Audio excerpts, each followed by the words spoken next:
I did not meet Sloane Mercer on a normal day.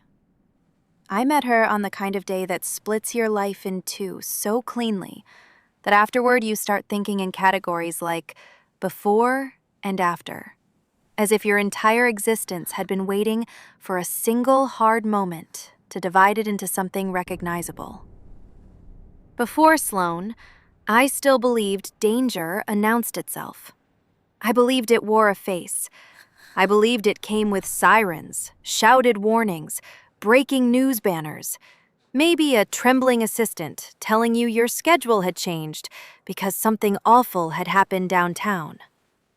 I believed danger was loud enough to identify before it reached your skin. I was wrong. Real danger was quiet. It was a shadow, lingering half a second too long outside a restaurant window. It was an unfamiliar car parked across the street from my gallery for 3 nights in a row.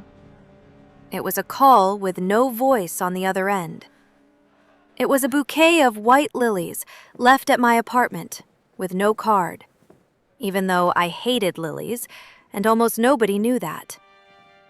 It was my father calling me at 6 in the morning and saying, in a voice so controlled it chilled me more than panic ever could, "Don't leave your apartment. I'm sending someone." I thought he was being dramatic. To be fair, my father's favorite hobbies had always included overreacting, buying unnecessary security systems, and mistaking control for love. He was a billionaire with enemies, a reputation polished to a lethal shine, and a permanent belief that the world wanted a piece of him. Growing up as Vincent Vale's daughter meant living behind gates, cameras, and carefully curated smiles. It meant learning how to wave for photographers, while men with earpieces scanned crowds behind them. It meant understanding from childhood that privacy was a luxury our family had never been allowed. But by 27, I had built a life outside his shadow. Or at least, I had tried. I ran a contemporary art foundation downtown. I lived in a glass-walled penthouse I paid for myself, even if my father liked to remind me he had introduced me to the right donors. I attended benefits and board meetings and too many gallery dinners with men who thought looking at a painting and saying "provocative" made them interesting. I wore expensive dresses, made difficult decisions, and worked very hard to pretend my life belonged entirely to me. Which is why, when my father told me not to leave my apartment, my first instinct was annoyance. My second was curiosity. My third, if I am honest, was fear. Because my father only got quiet when something was truly wrong. I had just poured myself coffee when the knock came. Not a hesitant knock, not the brisk rhythm of building staff. 3 measured strikes, firm, precise, like the person outside already expected the door to open. I stared at it from my kitchen island with the mug halfway to my mouth. Then I checked the security screen and forgot how to breathe. A woman stood in the hall outside my apartment, in a black suit tailored so sharply it looked like it had opinions. Tall, broad-shouldered, dark hair pulled back, one hand at her side, the other loosely clasped in front of her. No fidgeting, no impatience. She stood perfectly still, as if motion was a privilege she used only when necessary. Even through the small screen, I could tell she was dangerous. Not in a sloppy, theatrical way, in a clean way, a terrifyingly competent way. I opened the door before common sense could remind me not to. She looked at me once, just once, and in that single glance I felt assessed, categorized, and filed somewhere behind eyes too sharp to miss anything. "Miss Vale," she said. Her voice was low, calm, and almost offensively even. It sounded like a voice that had delivered bad news without flinching. Yes? I'm Sloane Mercer. She held up a small leather credential case with my father's security insignia inside. Your father retained my firm this morning. I'm your close protection lead, effective immediately. I stared at her, then laughed. Not because it was funny, because the alternative was admitting my heart had started beating too fast. You've got to be kidding. No? Close protection lead, I repeated. That's a dramatic way of saying bodyguard. If you prefer. I crossed my arms. I don't. She did not blink. That was the first thing I noticed about Sloane Mercer in person. Not her height, not the scar disappearing into her hairline above one temple, not the controlled stillness in her body. It was that she did not blink much. Or maybe she did, but never at the wrong time. My coffee went cold between my hands while she stood there waiting for me to argue. I gave her exactly what she expected. There's no reason for this. Your father disagrees. My father thinks valet parking is a national security issue. I'm not here because of valet parking. Then why are you here? A beat. Then, credible threat escalation. No drama, no flourish, just 3 words dropped between us like steel. I felt my irritation sharpen into something colder. What kind of threat? I'll discuss what I'm authorized to discuss once I've completed the site assessment. I stared at her harder. You're in my hallway. For now. For now? Yes. The nerve of her. The absolute, devastating calm. I should have slammed the door. Instead, I stepped aside. Not because I trusted her. Because some reckless, inconvenient part of me wanted to see what she would do. She entered like she already knew how to move through expensive spaces without touching anything unnecessary. Eyes sweeping corners, windows, entry points, sight lines. She barely looked at the furniture, but noticed every reflective surface, every exposed angle, every weakness in the layout of the apartment I had once called beautiful and suddenly saw only as vulnerable. I leaned against the counter, pretending I wasn't watching. I failed. She crossed the living room, paused near the windows, and said, "How often do you keep these curtains open at night?" What? At night. She touched the fabric lightly, then released it. How often are they open? I don't know. Often? Stop. I straightened. Excuse me? Stop doing that. The words should have sounded rude. Instead, they sounded like survival. I hated that.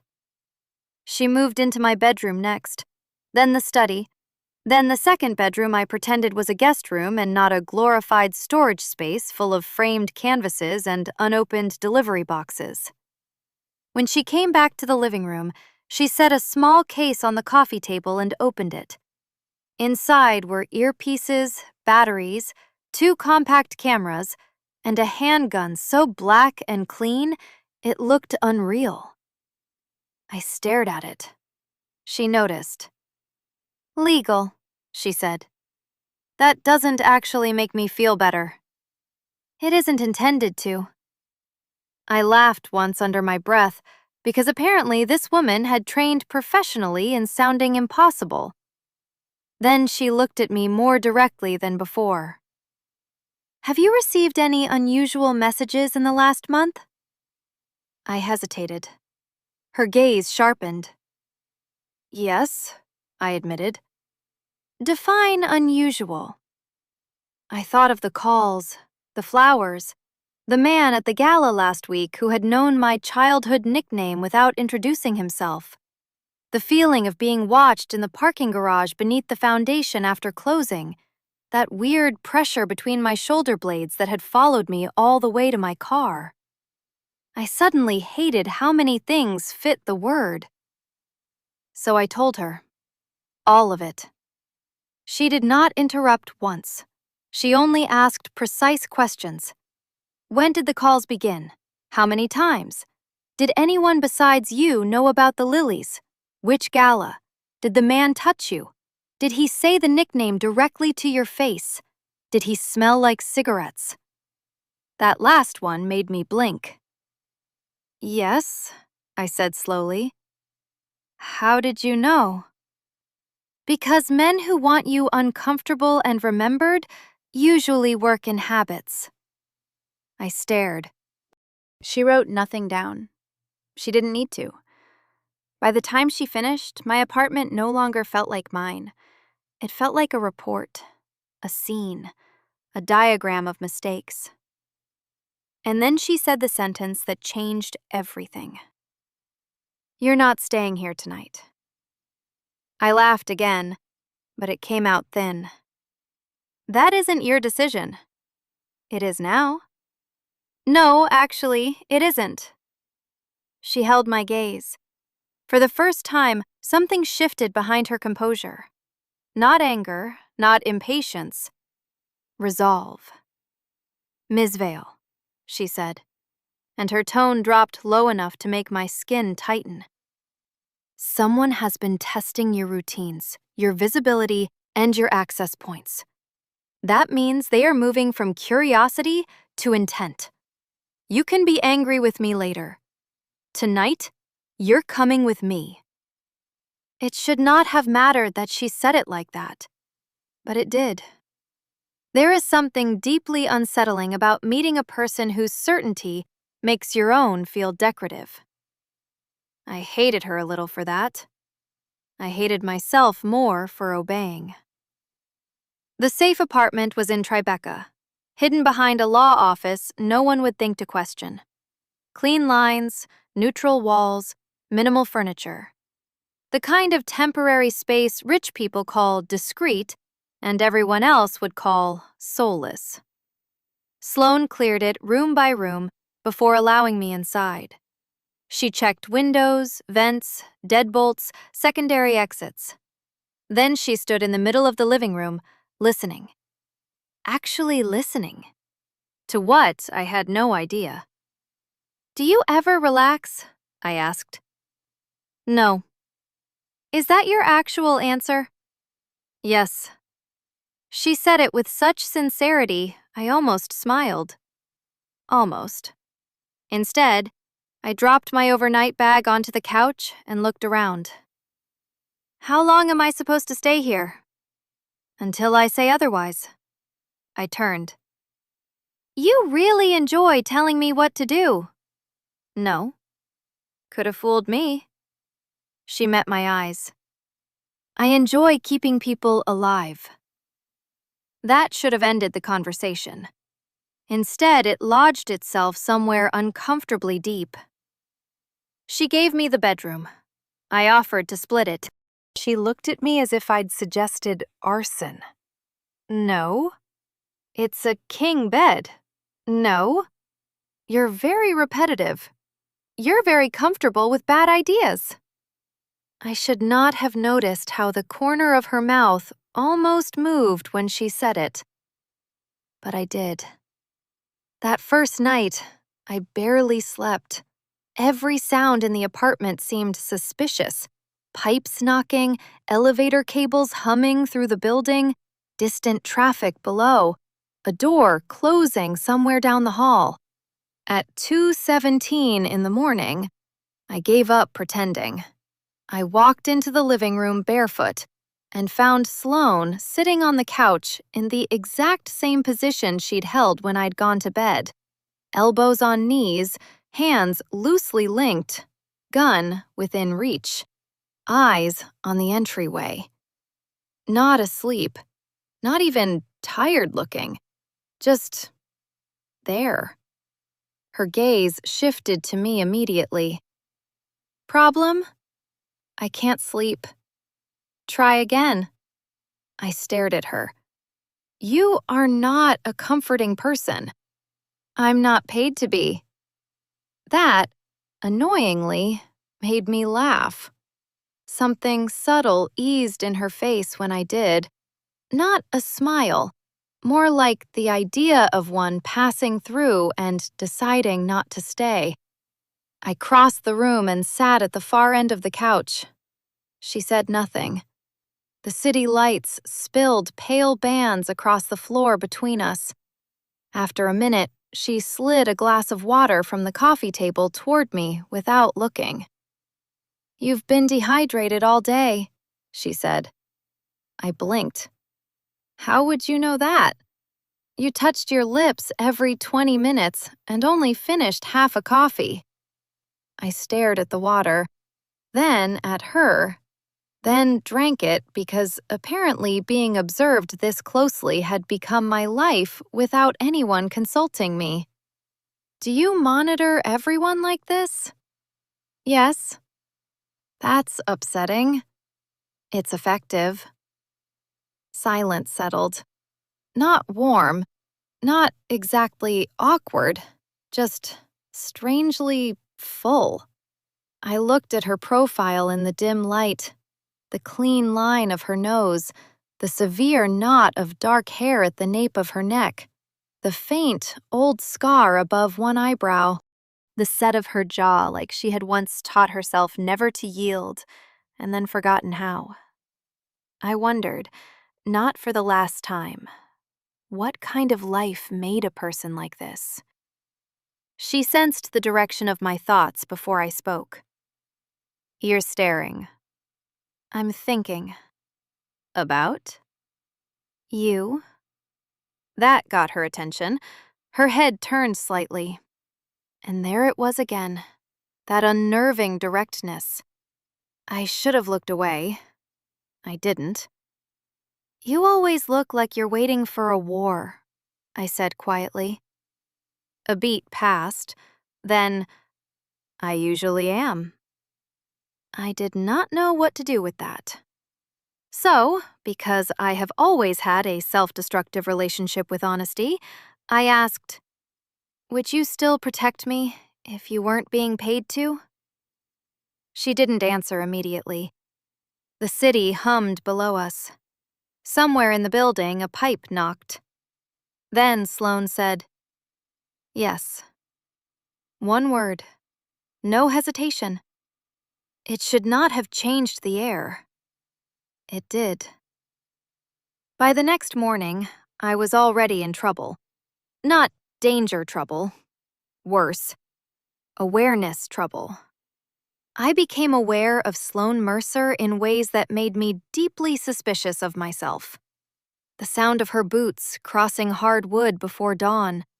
The smell of coffee, dark and bitter, because she drank it without sugar and without joy. The fact that she always stood with her back to a wall. The fact that she rolled her sleeves up once while cleaning a small cut on her hand, and I had to look away from the clean muscle and old scars in her forearm, like that was a normal reaction and not a crisis. She moved through the apartment with severe efficiency, while I tried very hard not to notice every impossible thing about her. I failed at that, too. She handed me toast at breakfast, not because she was nurturing, because she had apparently decided if I was going to forget to eat while anxious, she would simply start solving the problem without comment. "Is this part of the security package?" I asked. "Yes." "Toast?" "Stability." I laughed despite myself. That's a ridiculous answer. It's still accurate. Then her phone rang. She checked the screen, expression unchanged, and answered with a clipped, "Mercer?" I expected her to move away. She didn't. She stayed by the window, listening. Whatever she heard changed almost nothing in her face. Almost. One small tightening around the eyes. One fractional stillness in her shoulders. When she ended the call, she looked at me. We're adjusting the day. I leaned back in my chair. That sounds ominous. You're not attending the board luncheon. I have to. No. Sloane, no! You cannot keep saying no like you're the law. No, she said again, and this time there was the faintest dry edge in it. But I can say it like you're alive, because I did. That was the moment I should have accepted that arguing with her was not a strategy. Instead, I went to the luncheon anyway. Not alone. Because by then, I had already learned that shaking Sloane Mercer was easier if you tried to outrun weather. I made it as far as the lobby before she intercepted me. 1 second, I was standing by the elevator in heels, pretending my foundation's board urgently needed me in person. The next, a hand closed around my elbow and I was turned smoothly toward the marble wall beside the elevators before I could protest. Not hurt, not manhandled, just controlled, very efficiently, very closely. Sloane, no. She had caged me there, with one forearm braced beside my head and all 6 feet of herself angled between me and the open lobby. Her face was too close, her voice too low. My pulse became my enemy. You do not freelance your own survival, she said. I stared at her, then at the line of her mouth, then quickly back at her eyes because apparently my subconscious had decided humiliation was a hobby. You keep pinning me to things, I said. Her gaze did not shift. You keep walking into risks. That is not an answer. It's the only one you're getting. For half a second, neither of us moved. The hotel lobby murmured around us. People passed. No one looked twice because wealth had trained this city not to. Then her earpiece buzzed. She leaned back immediately, distance snapping into place so fast it felt like a correction. I hated that. She touched the wire at her collar.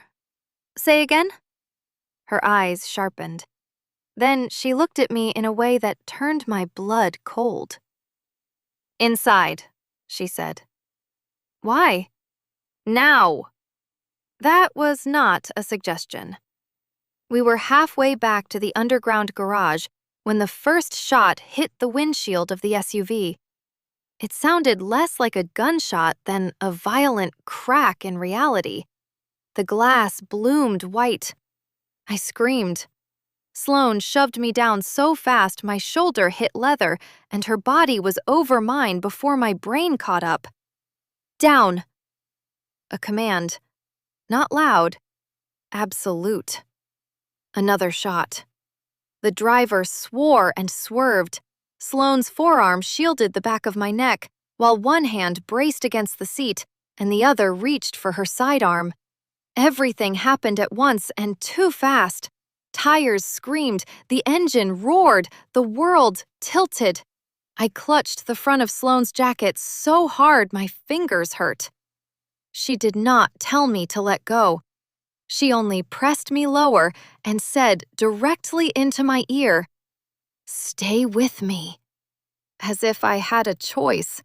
As if there were any universe in which I was anywhere else in that moment, besides under the hard, controlled weight of her body while gunfire chased us through lower Manhattan.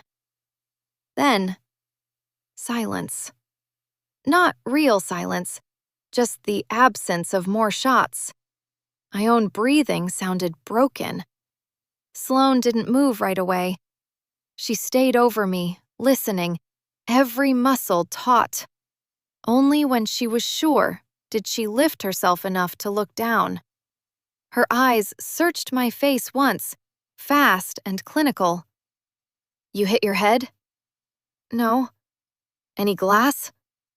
I don't think so. Good. Good. As though that explained anything. as though my heart was not trying to break out of my ribs because I had just felt exactly how far she would go before thinking about herself. Back at the apartment, she became terrifying. Not loud, worse, focused. Her voice on the phone could have cut steel.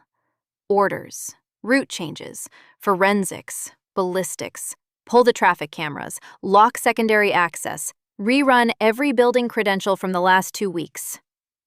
I sat on the couch, wrapped in a blanket someone had placed around me, and watched her pace the living room like violence had put on a suit and learned restraint.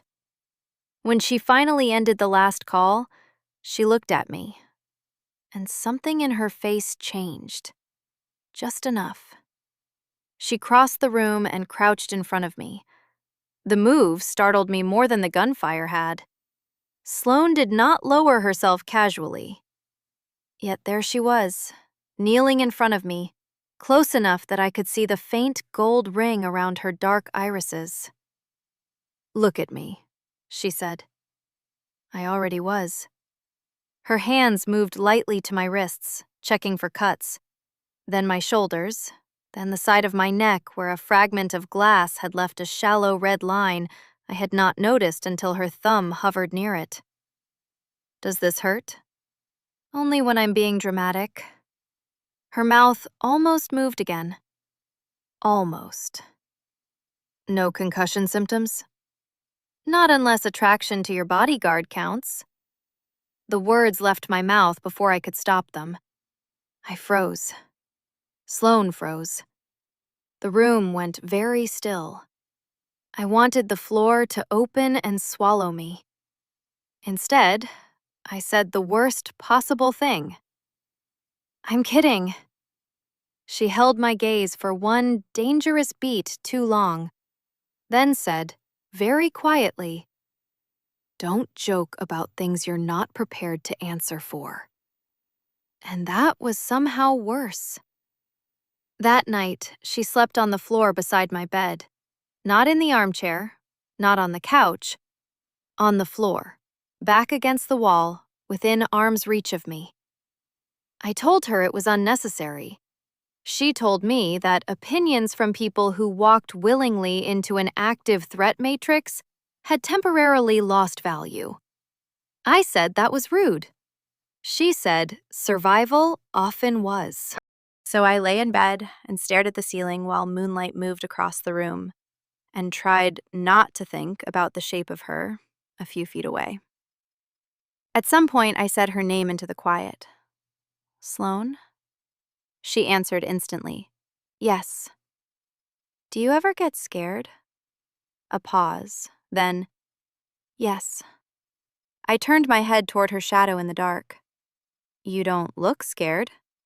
"I'm not paid to look scared." I smiled, despite myself. There it was again, that ridiculous, bleak humor hidden inside all that discipline. "You keep saying that like it's a personality." "It's a job requirement." Silence stretched. Then she said, softer, "You should sleep." "I can't." Another pause. Then I heard movement. When I looked, she had stood and come around to the side of the bed. She did not touch me. She only stood there in the dim room, one hand resting on the bedpost, gaze lowered to mine. "If I tell you I'm here," she said, "will you believe me enough to close your eyes?" My chest tightened for reasons I did not enjoy examining. "Yes," I whispered. And because apparently my life had become a series of terrible decisions, I reached out and touched the inside of her wrist. Just lightly. Warm skin, steady pulse. She went completely still. So did I. Neither of us moved away. I closed my eyes first. The next morning, I woke to voices. One belonged to my father. The other belonged to a woman I had never heard before and disliked instantly. I walked into the living room to find my father standing by the windows in a custom suit worth more than my first car, while Sloane faced a woman in navy slacks and a gray coat with military posture and a face sharp enough to cut anyone stupid enough to underestimate her. The air between them was not neutral. That was the first thing I noticed. The second was the way Sloane's expression had gone colder than I had yet seen it. "Ah," my father said when he saw me. "There you are." I ignored him. "Who's that?" The woman looked at me directly. "Maeve Danner," she said. "Private intelligence consultant." Which meant she was either a former spy or the kind of person who wanted people to think she had been. Sloane's jaw tightened almost imperceptibly. Maeve noticed. Interesting. Then Maeve said, "You must be the reason she hasn't slept." My father made a vague, disapproving sound. I looked at Sloane. She did not correct the statement, which was somehow much worse. Later, after my father left with promises of expanded perimeter teams, and Maeve drifted off to review reports with the tactical staff, I cornered Sloane in the kitchen. "Who is she?" "A consultant." "You're lying." "No. You are omitting." At that, Sloane actually looked mildly surprised, then irritated, then resigned. "She was my operations lead years ago." "That isn't the whole answer either." "No." I folded my arms. "Do I get the rest?" A long silence.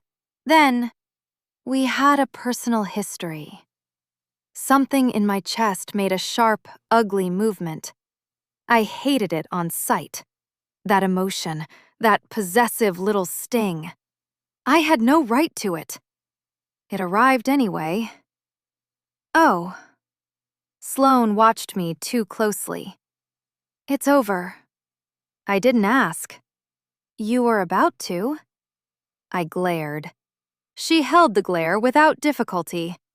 I hated that, too. "Did she make you colder?" I asked. "Or were you like this already?" To my surprise, Sloane leaned against the counter and considered the question. "I was like this already," she said. "She just refused to pretend it was easy." That answer should have satisfied me. It didn't, because it told me two dangerous things at once. One, someone had once mattered enough to get past Sloane Mercer's defenses. Two, that history still had edges. I spent the rest of the afternoon pretending I wasn't irritated by the existence of a woman I'd known for less than a day. Then, Sloane caught me watching Maeve across the operations room. "Don't start," she said under her breath. "I haven't started anything." That expression says otherwise. "What expression?" The one where you're trying to decide if a coffee mug can be weaponized. I looked at her, scandalized. She looked back, entirely serious. Then, something flickered in her eyes, and before I could stop it, I laughed. Soft, sharp, real. Sloane's gaze changed. Something warm and startled crossed it so quickly I would have missed it if I hadn't already become, against my will, an expert in her almost expressions. That night, the power went out. Not a city outage. Not random. The apartment plunged into darkness so complete it felt intentional. I sat bolt upright in bed. The emergency lights kicked on in the hall 3 seconds later, staining the doorway red. Then, my bedroom door opened. Sloane slipped inside with a flashlight in one hand and a pistol in the other. She closed the door behind her with her foot. "Stay where you are." I wasn't planning to host a parade. She ignored that. Window, closet, bathroom, vent. Her light cut through every corner. Then she came back to the bed and listened. Outside, somewhere deep in the building, a metallic crash echoed. I stopped breathing. Sloane heard my breath catch and looked down at me. Internal power line was cut, she said quietly. Cut. Not failed. Not tripped. Cut. Cold moved through me. So, someone's here. Yes. You would think hearing a confirmation like that would make a person louder. I became very still instead. Sloane set the flashlight on the dresser facing outward and dragged the reading chair from the corner of the room to the side of the bed. Then she sat, just like that, as if remaining in my room all night were a foregone conclusion. You're staying? Yes. On purpose? That earned me a look.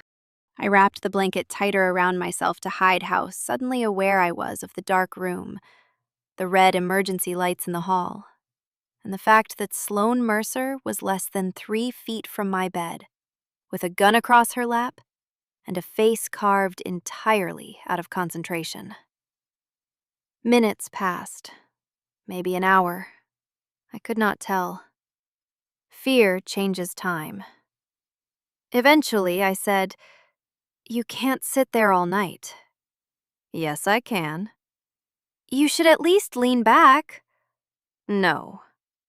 "You are unbelievably rigid." "I've been called worse." That was when I made another catastrophic decision. I moved to the edge of the bed and let my hand fall, just barely, against her shoulder. Warmth. Solid muscle under crisp black fabric. She went perfectly still. I almost pulled away. I didn't. In the dark, with danger outside the door, and my pulse behaving like a traitor, I left my hand there. Sloane did not remove it.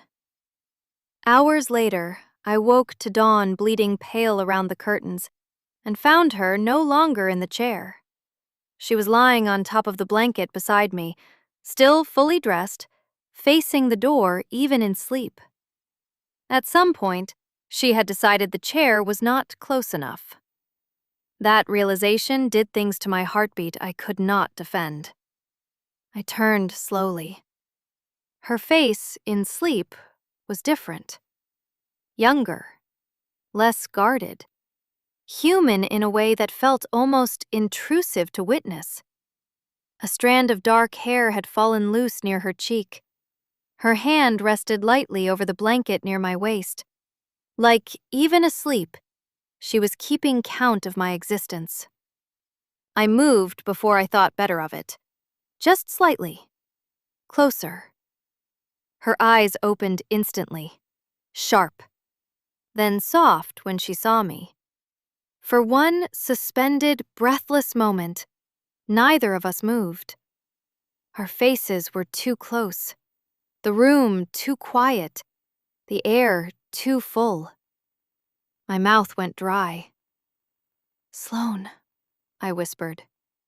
Her gaze dropped to my lips and stayed. My whole body lit up with the knowledge of that. Then her comm unit cracked to life. She pulled back immediately, sat up, and put distance between us so fast it felt like a reprimand. I hated that even more than before. "Mercer," she said into the mic. Her face changed as she listened. By the time she lowered the device, I was cold all over. "What happened?" She stood. "They found the man who cut the line." My throat tightened. "Alive?" A beat. "No." The word landed heavily. I sat up fully. "What do you mean, no?"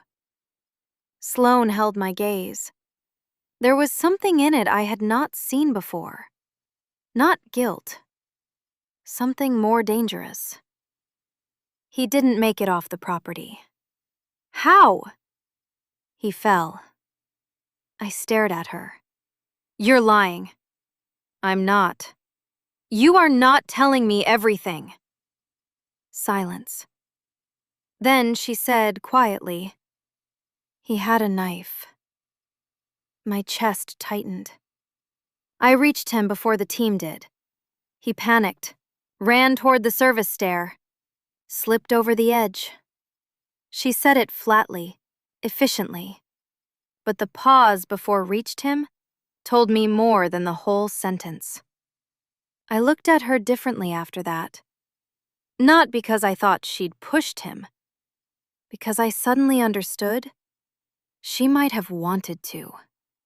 And that terrified me, not in the way it should have, in the way that said, whatever this was between us had already moved out of professional territory and into something far harder to control. That afternoon, against every plan anyone made for me, I insisted on attending the Vale Foundation's annual donor gala. My father argued. Maeve argued. Sloane did not argue. She only looked at me for a long moment and said, "Then you stay within reach." The dress I chose was black silk, elegant, minimal, practical enough to irritate everyone who wanted me ornamental. When I stepped out of the bedroom, Sloane looked up from the hallway table where she was assembling a comms pack. Her eyes moved over me once. One single pass. Then she looked away. Too fast. I noticed. Of course I noticed. "Do you hate it?" I asked. "No." "Then why did you look like the dress insulted you?" "I was assessing mobility." I smiled. "You mean whether I can run in it?" "Yes." "I can run." "You trip over level flooring." "The floor in the apartment lobby was hostile." The faintest exhale left her nose, almost a laugh, which was maddeningly attractive.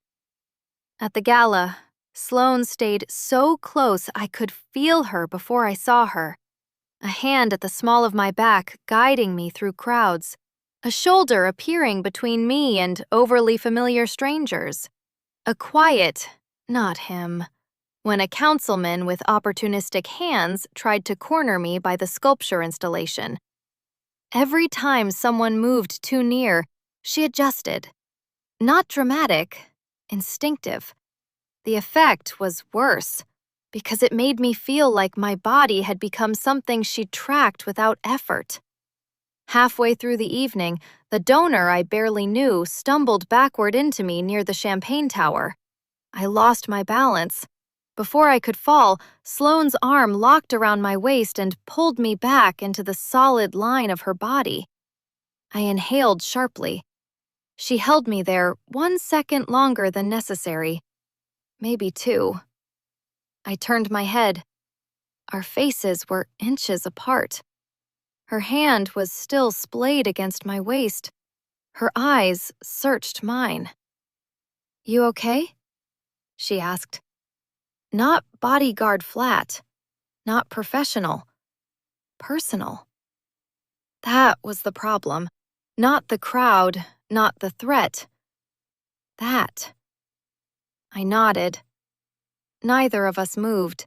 Then a camera flashed somewhere across the ballroom and reality returned. She released me at once. The spot her hand had touched seemed to remember her longer than my skin should have allowed. We did not make it back to the car before the second attack came. The first clue was Sloane's posture. I had learned enough by then to read her body like weather. Her shoulders changed first, then the set of her jaw, then her hand found my elbow and tightened, not painfully, but with meaning. "Stay close," she said. No teasing this time. No argument from me. We were 3 steps from the SUV when the parking structure across the street flashed with muzzle fire. The rear window of our car exploded. I barely had time to gasp before Sloane shoved me down behind the vehicle and turned over me, using the frame as cover. "Stay down!" Shouts, running footsteps, more shots. My ears rang. Sloane moved in controlled bursts, returning fire with terrifying precision, while keeping one arm hooked around me the entire time, like she could not trust gravity itself not to take me. Then pain crossed her face. Brief, sharp. I saw it and went cold. What happened? Nothing. You're bleeding. It's a graze. Her shoulder was darkening through the sleeve of her jacket. I stopped hearing the rest of the world. That is a strange thing about fear. Sometimes it narrows everything down to one unbearable detail. Not the shots, not the screaming, not the fact that someone was actively trying to kill us. Only the blood on her sleeve. She saw me looking, and in the middle of active gunfire, the woman still found the time to say, "Eyes on me." I obeyed immediately. That should have embarrassed me. Instead, it made my heart hurt. We got out alive. Barely. Back at the apartment, doctors cleaned the wound while Sloane pretended it was irrelevant and everyone else pretended they believed her. When the medic finally left, I found her in the kitchen bracing both hands against the counter, head lowered for exactly 1 second before she straightened as if nothing in the world had ever hurt. I stepped in and closed the door behind me. She looked over. "You should be resting. So should you." "I am resting." I glanced pointedly at the rigidity of her posture. She did not appreciate that. Good. I moved closer. Her gaze tracked every step. Not wary. Worse. Aware. "You got hurt because of me," I said softly. "No." "Yes." "No." The old pattern, the repetition, the certainty. Usually it irritated me. This time it broke something open in my chest. I stepped even closer. Too close. Close enough to feel the heat radiating from her. Close enough to see the fatigue hidden under discipline. "You were scared," I whispered. Her face changed. Just once. Enough. Yes. The honesty of that answer nearly undid me. Not because she admitted fear. Because she admitted it to me. My hand rose before I could stop it. It landed over the uninjured side of her chest. Steady heartbeat, then faster. Sloane went absolutely still. I swallowed. "You keep acting like this is just your job." It was. Was, not is. My breath caught. Her eyes dropped to my mouth again. My whole body noticed. Then she closed her eyes, only for a second, as if fighting something physical. When she spoke, her voice was rougher than I had ever heard it. "Don't do this, unless you understand what it means." I did not. Not fully. But I understood enough. "I understand that I stop breathing every time you get hurt," I said. Her jaw tightened. "That isn't enough." "Then explain it." Silence. Then, quietly, "The moment I stop drawing a line with you, I stop being only the person paid to protect you." I stared at her. "Maybe you already did." That was the nearest we came to kissing the first time. Her hand found my waist. Not accidental, not reflex. Choice. My body reacted instantly. I stepped in. Her grip tightened. We were a breath apart when a knock sounded at the kitchen door. Sloane let go of me so fast it felt like a wound. Maeve's voice came through the wood. "We need to talk strategy." Sloane looked at the floor once, then at me. "Not now," her eyes said. I hated how much it hurt. The next morning, I found out exactly how not over Maeve Danner and Sloane Mercer's history the universe intended me to be. I walked into the study unannounced and heard Maeve say, "You're too close to her." I stopped in the doorway. Sloane stood by the desk, arms crossed, face unreadable. Maeve stood opposite her, expression hard. "You always do this," Maeve continued. "You tell yourself it's manageable until it isn't." I should have backed away. I didn't. Sloane noticed me first. Her eyes flicked to mine. Maeve followed the look and turned. There was no surprise in her face, only assessment. Interesting. Again. "I'm interrupting," I said. "Yes," Maeve replied. "No," Sloane said at the same time. Their eye contact was so familiar, it scraped something ugly inside me. Maeve shifted first. "You deserve honesty, Miss Vale." "I usually do." Sloane's mouth tightened. Maeve ignored it.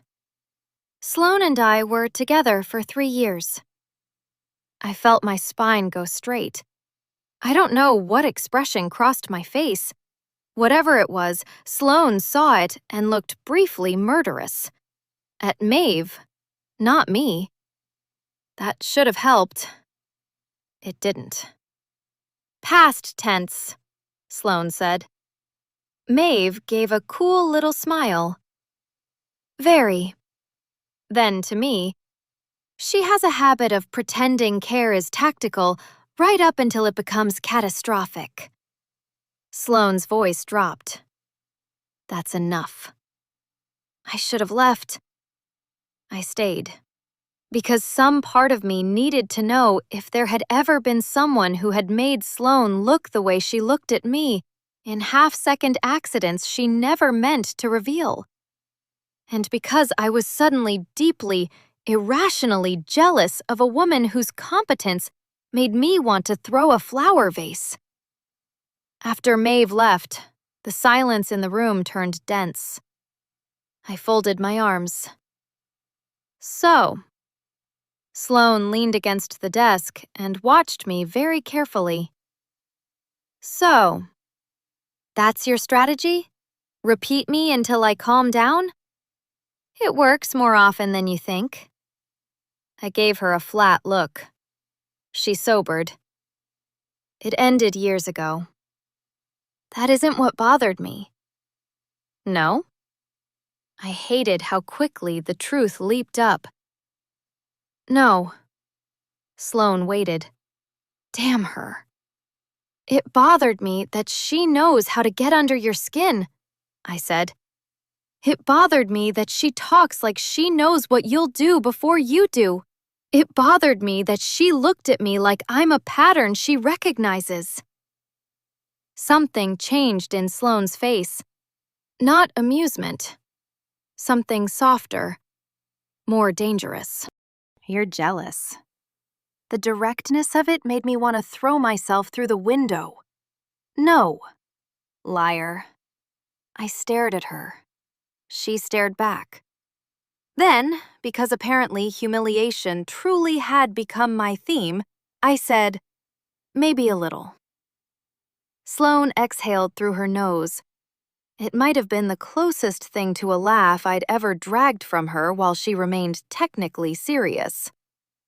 "She doesn't matter," she said quietly. I looked away. "That's convenient." Her voice lowered further. "You do."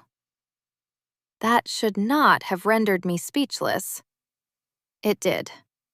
Before I could answer, alarms erupted through the apartment. Not the subtle security chimes, the real ones, harsh, repeating, immediate. Sloane moved before the sound fully registered. 1 second she was in front of me, the next, her hand was at my back, guiding me toward the concealed panic room behind the study shelving. Inside. What happened? Inside. That tone again. No argument permitted. I stepped through the hidden doorway. Sloane followed, shut us in, and keyed the internal lock.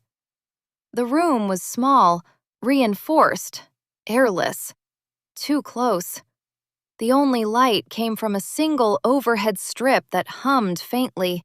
My heartbeat sounded enormous. Outside, Muffled through concrete and steel came the thud of running footsteps, then shouting, then one sharp gunshot.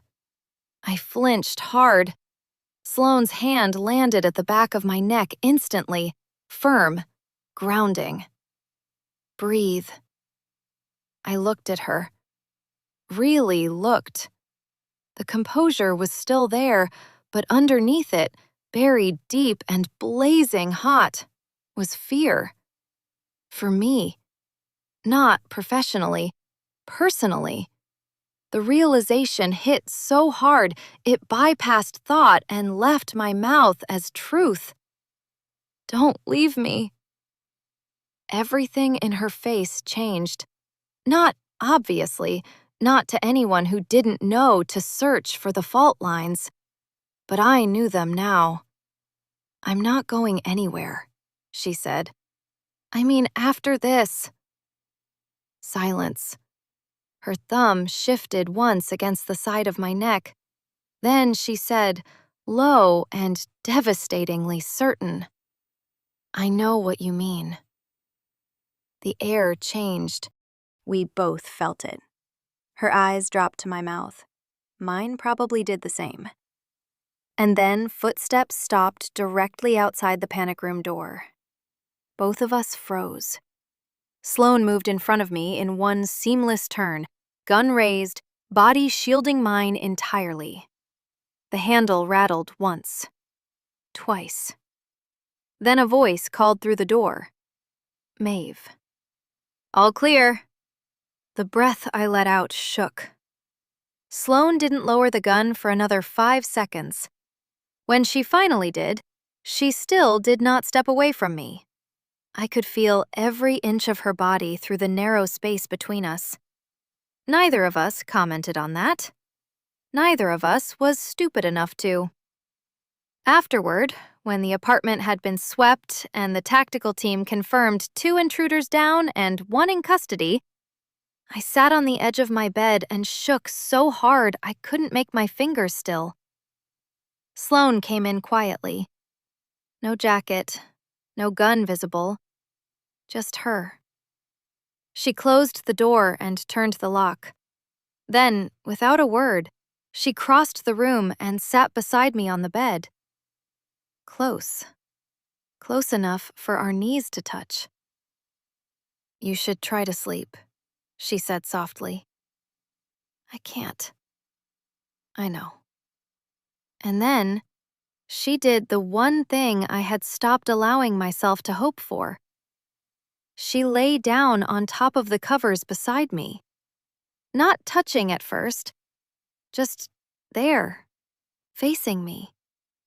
In the quiet room, with fear still clinging to the walls, the shape of her beside me felt like the safest thing I had ever known. Are you staying because it's your job? I asked. Her gaze held mine. No. Then why? Because you're afraid. Her voice softened, and I can't stand it. Something inside me gave way. I reached for her sleeve. My fingers rested there lightly. She didn't move, didn't look away, just let me hold on. I woke the next morning with warmth around my waist. For one confused second, I thought I was still dreaming. Then I realized Sloane's arm was draped over me, loose, unconscious, not guard close, intimate. My pulse stumbled. Her face was inches from mine, softened by sleep, dark lashes against pale skin. I should have moved. I did not want to. Then her eyes opened. She became instantly alert. Then she realized where her arm was. Then she froze. We stared at each other. Her hand remained on my waist. Neither of us moved it. Then, very quietly, she said, "You drool when you sleep." I blinked. What? The corner of her mouth lifted, tiny, real. You do not get to smirk at me and insult me before coffee. It's not an insult if it's factual. You are lying. Yes. I shoved her shoulder lightly. To my astonishment, she laughed. Soft, brief, beautiful.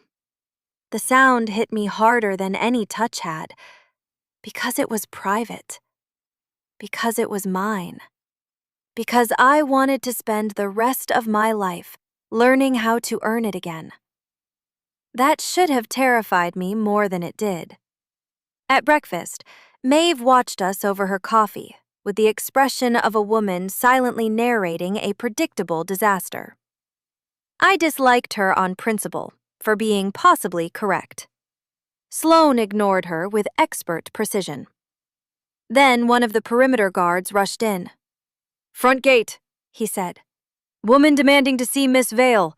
Says it's urgent." Sloane stood at once. "Who?" The guard hesitated. "She claims to be your mother's former executive assistant." The room went cold. My mother had been dead for 9 years. I looked at Sloane.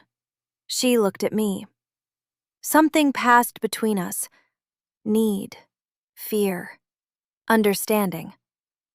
"I'm coming," I said. "No." "Yes." We stared at each other. Maeve broke the tension first. "Let her hear it. If this is what I think it is, she'll need context." Sloane did not like that. I could tell because her jaw locked so hard I thought it might crack. But she nodded. The woman in the security office was in her 60s, elegant once and now frayed by fear. The moment she saw me, her eyes filled. "Lila?" I whispered. She grabbed my hands. "Audrey. They're asking about Audrey." My mother. The name hit like a bruise. Sloane stepped closer. "Who is asking?" Lila looked from me to Sloane to Maeve and seemed to decide everyone in the room already knew more than she did. "2 men came by my apartment. They had pictures, old court records. They knew about the shell companies." The room went dead silent. My stomach dropped. Sloane's voice became surgical. "What shell companies?" I closed my eyes briefly. When I opened them, there was no point pretending anymore. "My mother was a whistleblower," I said quietly. "Before she died, she helped expose a laundering network tied to 6 political donors and 1 infrastructure syndicate everyone pretended didn't exist. The case was buried after a plea arrangement and 2 very convenient deaths." Maeve swore softly. Lila nodded frantically. "They think your mother hid something before she died. Records, accounts, names. They think you know where it is." I stared at her. "I was 18 when she died." "They don't care," Maeve said. Sloane's hands closed into fists at her sides. Everything made sense all at once. The surveillance, the probing, the escalation. This had never been random. This had never been about ransom. It was revenge dressed as retrieval. Later, after Lila had been moved to a secure site and the house filled with strategy meetings, I stood alone in the hall outside the operations room and tried to absorb the fact that my dead mother had just found a way to endanger me all over again. Sloane found me there. Of course she did. "You're not responsible for this," she said. I laughed once. "That's generous." "It's accurate. They're here because of my family. They're here because they think you're reachable." Her voice changed, dropped, sharpened. They're wrong. The words should have sounded tactical. They sounded personal. That evening, after hours of security revisions and relocation plans, I found Sloane in my room, standing by the window with the curtains barely parted, the city lights reflected in the glass around her. "Are you going to send me away?" I asked. She did not answer immediately, which was answer enough. "I don't want to go," I said. "You may not have a choice." "You do!" She turned. I took a step toward her, then another. "I don't want to be somewhere safe if it means wondering whether you're okay every second," I said. That got her. I saw it. The control slipping just enough to reveal the woman beneath the discipline. "You're worried about me." "Yes." No hesitation this time. Her face softened in a way that felt almost unbearably intimate. Then she said, "That's a dangerous thing to admit to me." I'm starting to notice. We might have kissed then. We definitely would have. But the next morning, the convoy came under attack before we made it out of the compound. A black van hit the gate hard enough to shear metal. Guards shouted, shots cracked. Sloane shoved me behind the armored sedan and turned into motion. Not chaos. Never chaos. Pure, trained precision. She dropped one attacker before he cleared the gate, another as he reached for the rear door. Everything happened in flashes. Muzzle flare, broken glass, shouting men. Maeve? No, keep Maeve. Maeve, screaming for flank cover across the courtyard. Then one of the attackers broke away from the firefight and came straight for me. I saw him before anyone else. Saw the gun. Saw the trajectory. "Sloane!" I screamed. She turned. She had a shot. A clean one. I know she did. Maeve knew it too. Later, she would tell me that. But Sloane did not take it. She chose me. She pivoted and threw herself in front of me just as the attacker fired. The sound tore through the air. Her body jerked. For one suspended second, the whole world stopped. Then she staggered. Blood spread across the